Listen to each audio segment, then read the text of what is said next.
Assalamu alaikum wa rahmatullahi wa barakatuh. Ripino hajaina.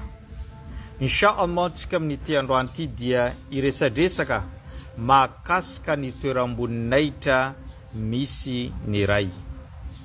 Matetika manko atsika zanak'olombelona rehefa miresaka voninahitry ny ray aman-dreny dia ny reny foana no voatonina.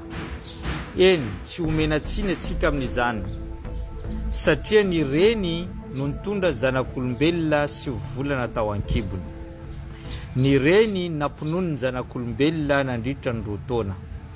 Ary ny reny ny olombelona farany miakatra eny am-pandriana, ary izy no voalohany mifoha amin'ny maraina mba hikarakara ny vady aman-janany. Tsy homenatsiny atsika raha miresaka fatratra ny voninahitry ny reny.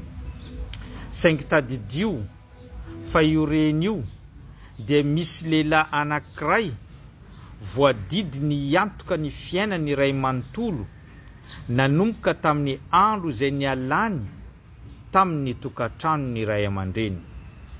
Izany lehilahy zany voadidiny hiantoka ny fiainany, ny fitafiny, ny tranom-ponenany, ny sakafony, ny etaetapony, ny zavatra rehetra izay ilainy amin'ny andavanandrony dia voadidy izany lehilahy zany miantoka ny reny io.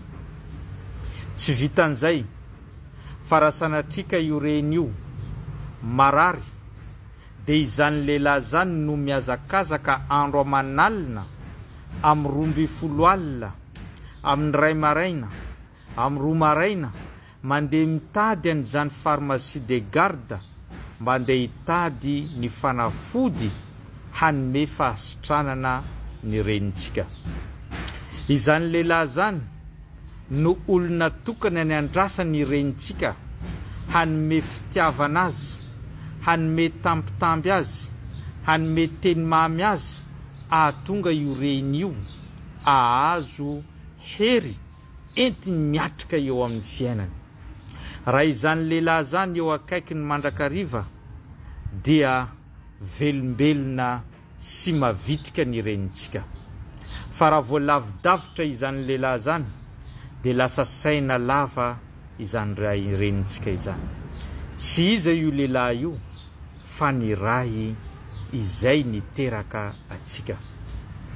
Ny ray dia manana adidy sy andraikitra lehibe ao anatin'ny tokantrano. Saingy matetika takona ny adidiny satria ny ray matetika izy masika noho ny fahasarotam-piarony sy fitiavany lalina ny tokantrano mba tsy hivilivily sy ho azo ny fakapanahy, ka lasa masika tsy fidiny izy noho ny fiarovany ny ankohonany. Zany mahatonga ny fitiavany ray ho takony ny fitiavany reny ary ho takona ny zava-miseho satria matetika strikta, matetika masika, matetika tsy manaikinaiky fahatany satria mijery sy mitsinjo lavitra izany ray izany. Saingy izany ray izany mametraka ny fiainan'io tokantrano ao anatin'ny sainy, mifo maraina, atoandro hariva, ary mivezivezy izy mba hanome fahafaham-po sy fahasambarana ny tokantrano anankiray.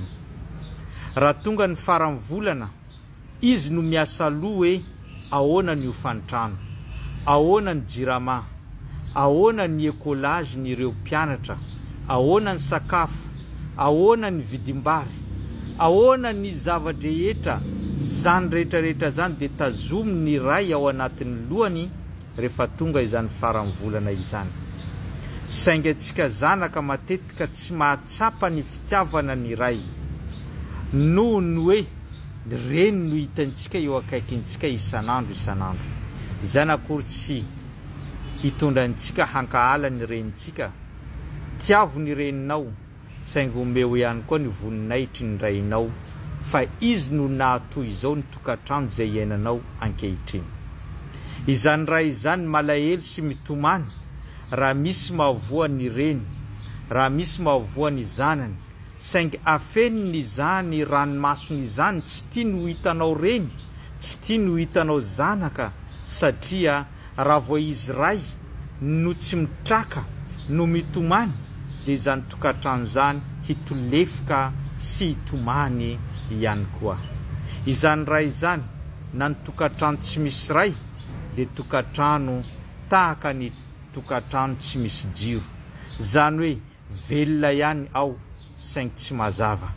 Ny tokantrano zay tsy misy ray dia tahaka ny flera na ny voninkazo tsy voatondraka, velona ihany fa tsy zarizary.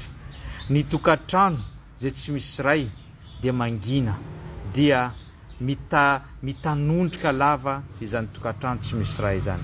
Zany nahatonga ny finoana Islamo nametraka ny maty ray no tena kamboty fa tsy maty reny, satria ny ray no andro iankinany izany tokantrano izany. Ka manomboka androany hajao ny raintsika, ome fitiavana ny raintsika, ary tadidio fa ny fanajanao azy dia anisan'ny fidiranao any amin'ny paradisa ihany koa. Zay no fampatsahivantsika tamin'ity androany ity. Abonneo, partageo ary atao j'aime fa mbola betsaka ny fampatsahivana hoentintsika eto. Wassalamu alaikum wa rahmatullahi wa barakatuh.